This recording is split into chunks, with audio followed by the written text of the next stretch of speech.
Hey everybody, how's it going? Welcome to In-Depth Looksie Part 3 for the Codex Skitarii.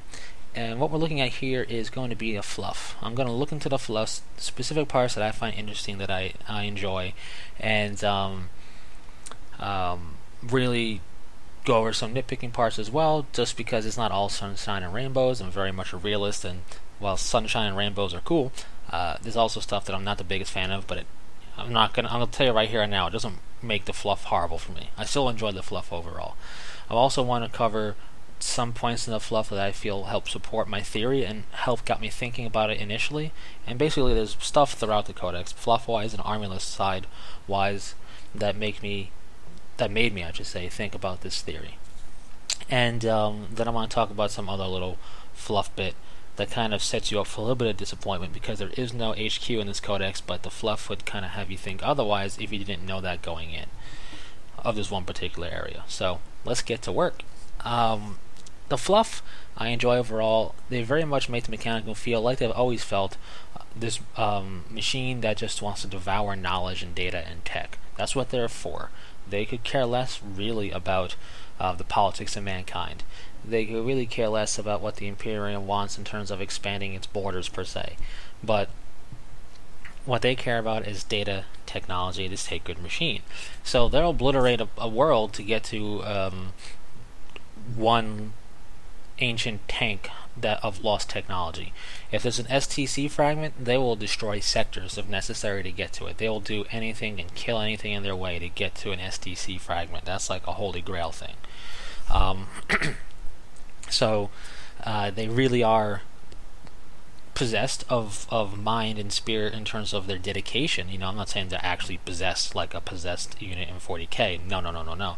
But they have such dedication that, and such fanaticism, you could say, that they'll go through extreme lengths. And I like that. I like the idea of extremists a bit in 40k. So that's cool. I like that they do that via data tethers, which is basically Wi-Fi, and the Mechanicum has some really good Wi-Fi, because all the data that the Skitarii encounter on Crusade, you could say, is transmitted to the tech priests in space. So what we're looking at is them marching, how their weapon is operating, how the atmosphere is affecting them, how they're fighting against the enemy, how easy the enemy is to kill, the wounds they take, and even their death is recorded as data. And then the tech priest, analyzes all that with his lackeys, and then inloads programming quasi-matrix style into the Skitarii to help bolster them up while fighting. I like that. Very cool. I also like how they go into the creation of a Skitarii.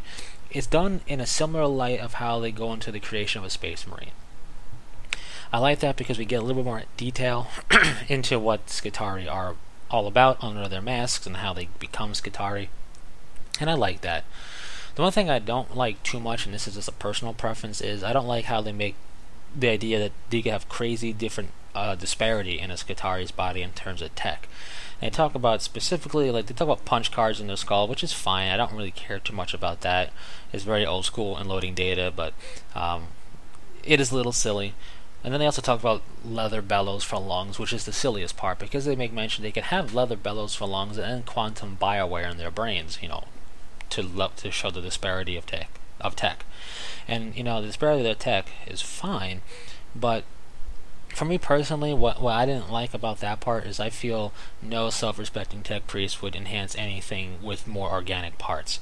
Leather is skin, is hide, that's organic, that's weak. Give them a metal lung. That's how I view it personally, but that's just me.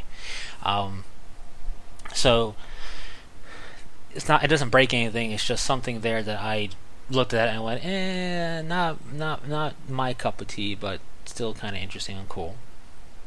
The other thing I didn't like is they want to make them feel more throwaway. The Skitarii have always kind of been in the fluff up to this. They're elite warriors. They can be considered elite because they're heavily augmented, heavily trained, and equipped well. And they are. You can see that in their stat lines and stuff, and you'll see it later on. The basic Skitarii is better trained and equipped than a basic guardsman for sure. So they mention that with their augmentations and everything, and then at the same time they mention how they basically will be used up and sped out by the tech priests at will. And they have combat servitors and tech thralls for that, so it just feels like they're trying to make them do two things that are kind of counter to one another at the same time, and I'm just not the biggest fan of that personally. I get it though. At the same time, I still like it in a sense because it shows the cold logic of the machine. Technology, progress requires sacrifice, and these may be your troops, may be some of your better troops, but they are just as easily to be sacrificed for the greater purpose of the machine god and all that. So, on one hand, I don't like it, but I can see the reasoning for it. Now, they also gave us cool fluff on Forge Worlds, because really we only got information on Mars in the past, and some other fluffs and whatnot of different books and all that good stuff. And we get Mars here as well, and we get some new stuff, like for example, they talk about how Mars used to be terraformed, which is just a cool thing. And then they, because I can set up some fluff bits, like you could be basing your tech priests from Mars in this heavy, jungly theme. You could say, well, this is like a domed oasis in Mars or something like that, harkening back to the terraform days or whatever. It's just, I like it. It's a cool little plot point that it used to be terraformed. And they go over 6 other Forge Worlds, some of which we know and other ones maybe you didn't, depending upon your level of fluff knowledge of the Imperium. And they describe them a bit, and that's really cool because it gives you a feel, it gives you a plot hook and a potential idea for basing your models or collecting. If you want to go with that particular Forge World or make up your own, you got an idea of what you can do, and that's cool. So that's all well and done. Now, as far as my theory, which I mentioned in part 2, there's 2 instances that really made me start thinking about it while I was reading, and they're not like heavy big paragraphs full of stuff that makes it blatantly blaring siren wise, but it's things that made me pause and take a thought. And one of them was the timeline and the map. In the beginning of the timeline, it starts off with the Horus Heresy, and in that little blurb, there's one part of that blurb where it makes mention that the Mechanicum Brotherhood was broken apart during the Heresy. When it split and we had Mechanicum and Dark Mechanicum, the evil guys. And then we go to the map, and there's one mention of one Dark Mechanicum world. It's the same world that was mentioned on the Imperial Knights Codex map. So, consistency, hurrah, but I would have expected a more Adeptus Mechanicus faction book to maybe have a couple other Dark Mechanicum worlds listed inside warp storms or whatnot at the very least, or a blurb in the fluff somewhere. And aside from that hazy, fragmentary part of a sentence in the timeline and showing that one world on the map as a Dark Mechanicum world, we get nothing about the Dark Mechanicum really at all. Even the Imperial Knights gave us something about the really rare, hardly ever seen demon knights. That, because knights going trader is a very, very, very, very, very rare thing. At least they make mention of it still, in sufficient enough format to kind of satiate curiosity. Here you have Dark Mechanicum listed, and nothing is really mentioned at all. And I expected more to be said, or something to be said about the Dark Mechanicum in a Mechanicus faction book, even though this is Skitarii, because the Dark Mechanicum is their evil counterpart, is their Chaos Space Marine. You know what I mean? So the fact that it's there and there is no mention made me take pause and go, this is interesting. There's this list. Here's like a fragmentary sentence thing that if you know the fluff more so, you know what they're referring to. But where's the Dark Mechanicum fluff? I don't want them as a unit. I just want them as fluff bits. And it's not here. And I thought if this was part of a bigger book, which it kind of felt like maybe it was at one point, that would have been a Dark Mechanicum section. And maybe in this rumored Mechanicum Codex to come, we'll see fluff on them, which is all I want. I just want fluff on them. Now, the other thing is, it makes mention in the Codex of Skitarii who are fighting alone with nothing else in this Codex, that the Skitarii do not fight alone. So that right there gave me direct pause, because then it goes on to mention that they fight alongside other forces in the Mechanicum, and then that Mechanicum force collectively fights alongside Imperial forces, which makes sense. And there's a little diagram page that has in text box form information, just listing of these hierarchy of the Mechanicum's military essentially, and there's the Skitarii listed alongside these other forces they would fight alongside, and we don't have any of it. And I feel like this is something which is good to know, of course, because it's not like that doesn't exist, even though this is just the Skitarii book. So it's good to know that this is something that is true. But it also feels like you would definitely have this in a book that has the other forces in it. Like, you would make mention of the first company of Space Marines, and maybe make mention how other battle companies, strive to be part of the first company, and they are set the example, and yada yada yada, while they fight alongside them, and then not have tactical Marines and stuff like that in the Codex. That's not the way it works, because you have those forces they're referring to in the Codex, and then those forces get referred to later on in the Fluff section and in their own units.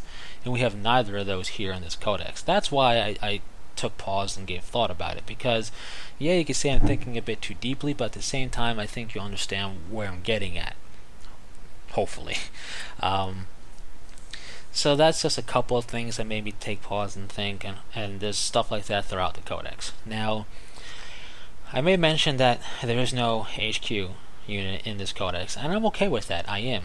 The thing that makes me have a bit of a problem with it in this Codex is the way Fluff is written in this Codex. There's a Fluff section. Well, firstly, they make mention how Skitarii form bodyguard units for the tech priests who actually go to the battlefield, which is in the Fluff. The tech priests do it a lot. So, okay, idea for tech priest HQ. We don't have that because this is just a Skitarii book, and that's fine.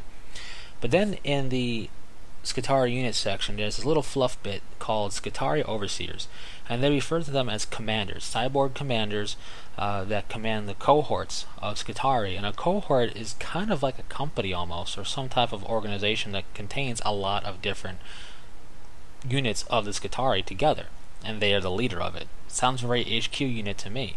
And then they talk about the traits they have depending upon if they're a ranger, a vanguard, or come from a night world. And then they talk about them being commanders yet again in the closing paragraph, and make them sound very interesting.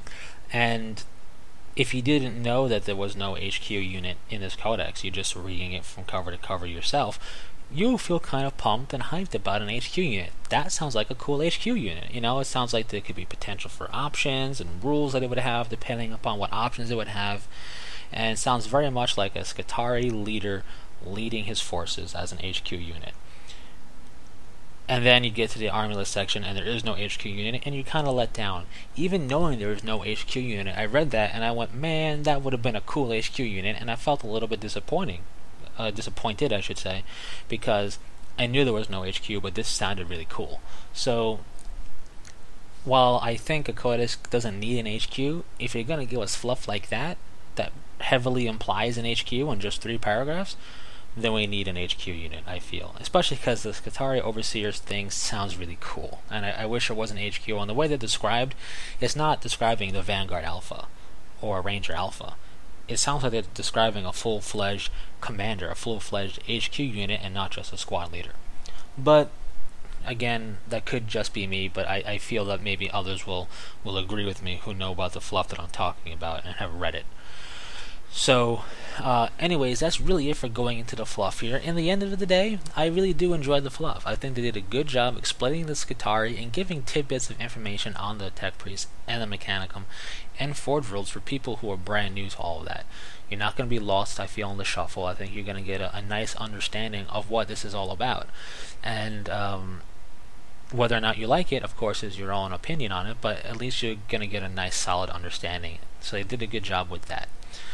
I don't really think it's necessarily stepping on the toes directly with any pre-established fluff, but depending upon your viewpoint, you might see a couple of instances of that, but it's nothing so major that it's worth mentioning, really. So that's really it for the fluff. So that's it for this section, part 3. So in part 4, we're going to dive right into the army list stuff, so stay tuned for that. Anyways, until next time, thanks for listening, and take it easy.